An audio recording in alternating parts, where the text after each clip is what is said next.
Hey, girl. Good girl. How you been doing? Oh, there's your friend. Hey, kiddos. These are good girls here. It was a chilly night last night. Actually frosted for the second time I think this year. And some of the crops are getting a little bit bitten on the edges. The Swiss chard got a little droopy, but you know what's cool is the older branches that weren't used to the frost, they're dying off, but the newer ones that are coming out, they're perking up because they're all acclimated to the cold. I just love how plants kind of adapt to certain situations. Oh, kale. I love kale. So good. Just look at those leaves. They're gonna love this cool weather. You know, this might look like I'm not growing much right now, but in reality, I am growing a garden even over here. Because if we dig down, keep going down, we're gonna find that, see that? That is what I call a garden. This is the garden. You see, friends, our gardens are really only as good as the soil from which they are composed. Soil is the source. It's the beginning of the life. You see, this whole space isn't really growing any greens right now, other than the end, but really we are growing soil. Gardening begins with the ground, the soil. Even in hydroponics, we are using nutrients that we're adding into the hydroponics that came originally from soil. I actually did soil judging back in college, where we would go to different pits where they had dug out the soil, and we would see the different horizons, different layers of soil. We would be determining where the soil came from, whether it was from a lake deposit, or it was from the ocean, or blew in the wind. There's all different types of names for all those kinds of soils and their source. I learned a lot from soil judging. I really did. I loved it, and I wish I had actually done more than I did. Actually, fun fact, our team, I was not there, I was in Africa at the time, but my team went on to win nationals, so I was pretty proud of that. They did an awesome job. Actually, this hat is one I got from the soil judging, soil science, kind of like the back. Pretty clever there. If you focus in on soil when you're beginning your garden, if you really do all you can to make your soil healthy to where it is growing microbial life, has fungi in there, it's breaking down all the organic carbon. If you're a new gardener and you haven't really put in a garden in yet, I would encourage you to study soil first. Really study it and just dive into the amazing, awesome, beautiful world of soil and how it's built up, how it is formed, and how it's destroyed too, because sadly in human history we have not been very good soil stewards. The reason I am putting all this mulch and compost down is to build organic matter and to mimic what's going on out in the woods, the forests, and the prairies already. Every year all those leaves are falling down, the grass is dying back, you know, things are living and then dying, and that's making a layer of decaying material on top. That is exactly what I'm doing over here. Just trying to copy what's already going on in creation. You know, that's why I'm getting all these wood chips. Getting all these wood chips just dumped for free. You can probably get them too. Already these are breaking down. You see how there's some molds and fungi on there, a little bit of a white tint to it. These are already turning into soil. And this right here is more seasoned compost. And this is also turning into great material for future gardens.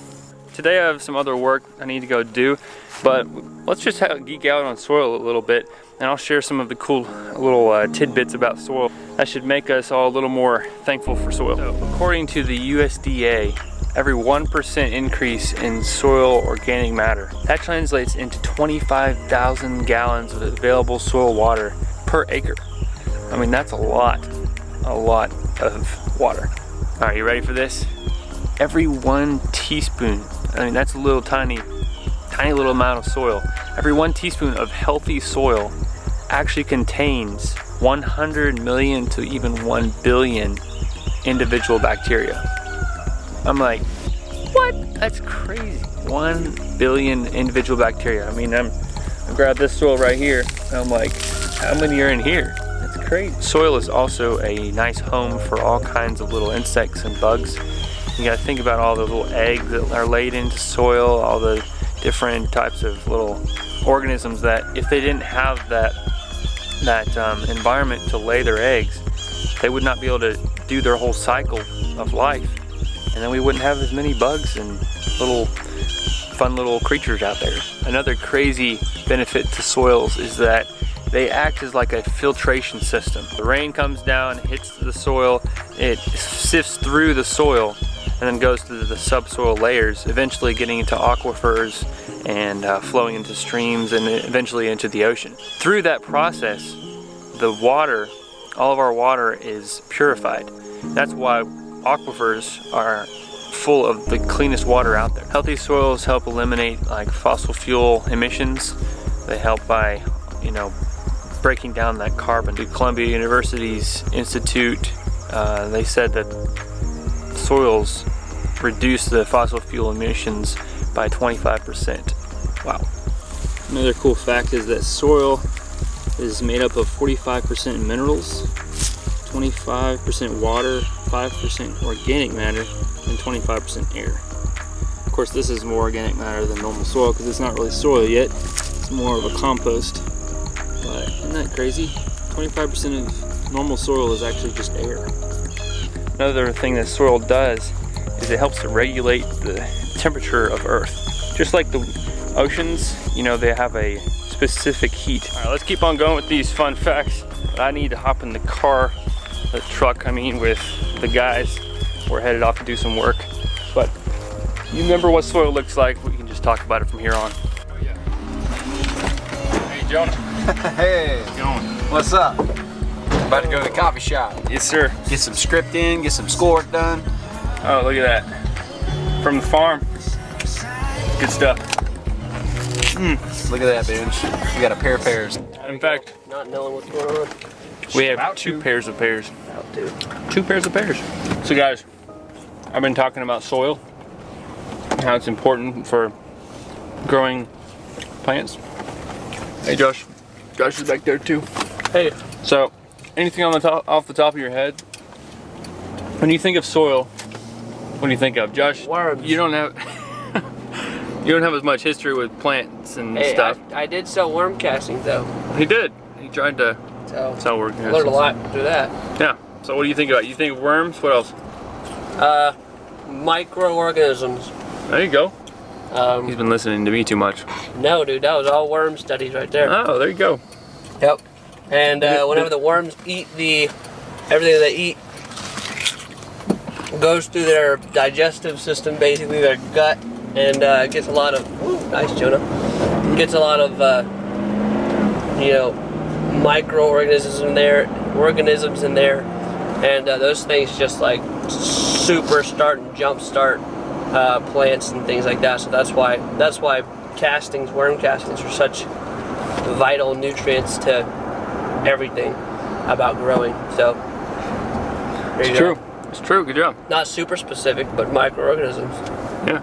That's all I know. Sweet. Jonah, what do you think about when you think of soil? I think of foundations. Wow. Because soil, I mean, think about it. Soil is the foundation of Jonah always everything. comes up with the coolest things. Philosophical. Because think about it, everything that we eat is either grown in soil or lives off of something that grows in soil. Like if we eat meat, that cow or that chicken or that deer, they live off of grass, trees, shrubs, fruits, vegetables that grow in soil. And everywhere we live, like the road that we're driving on right now, its foundation beneath the road is soil. If we didn't have the soil, there'd be no road. Yep. So soil is where we build. It's what we build our houses on top of. It's what we grow our food in. We couldn't live without soil. No. We have to have that foundation. Yep. How much percentage of us is water? 75%. 75% of the human being is water. Same as here. Wow. They're the 75% water. That's crazy. Well said, guys. Well said. Awesome. I'm going to give them a few more little fun tidbits about soil. when we get to the coffee shop. But till then, we're gonna be on the road. Here we are in the city. Soil is actually a non-renewable resource. It's considered a non-renewable resource. And actually, 1 centimeter can be eliminated in 1 year through erosion problems, but it takes like 1,000 years to actually build that centimeter up. So we really need to be careful what we do with soil. Another cool thing is that soil has held the history of mankind and of animals through fossils. It kind of preserved them so we could look back through and look at what happened years way back in the past. So if y'all can't tell so far, I'm a fan of soil. I think soil is awesome. I'm wearing the hat to prove it. And yeah, I think that we should be paying more attention. I know we should pay more attention to how we steward the soil. Let's become soil stewards, people who take care of the soil. Not in a way of like where the soil is more important than people, but in a way to where, you know, because we care about people and because we care about our neighbor and because we care about creation and how beautiful, wonderful it is and the privilege it is to be alive, that's why we take care of the soil. So that those little microorganisms and all the little soil life can be happy, and then the plants are happy, the animals are happy, we're happy, boom, everybody's happy. I'm gonna have to do a video sometime soon where I act like Bob Ross, because I'm always saying happy things, like happy thoughts, happy plans, la la la. So y'all have to be a Bob Ross character sometime soon. Y'all, be blessed, have a wonderful time, take care of the soil around your house, around your place, whatever you got. Planter boxes, doesn't matter how much soil you have, just take care of it and you'll be doing good. Be blessed, have a good one. So while I'm at it, I thought I'd show you some of the planter boxes that I made I think 2 years ago. But I think they're looking really good right now with the pansies popping out and all these other little flowers. It's pretty awesome. I put pretty good soil in here, so it's just the proof is in the pudding, or maybe you should say the proof is in the soil. Just got some switchgrass in here. Very, very tough grass that can handle the heat out here. And then variegated ivy, pansies of course that are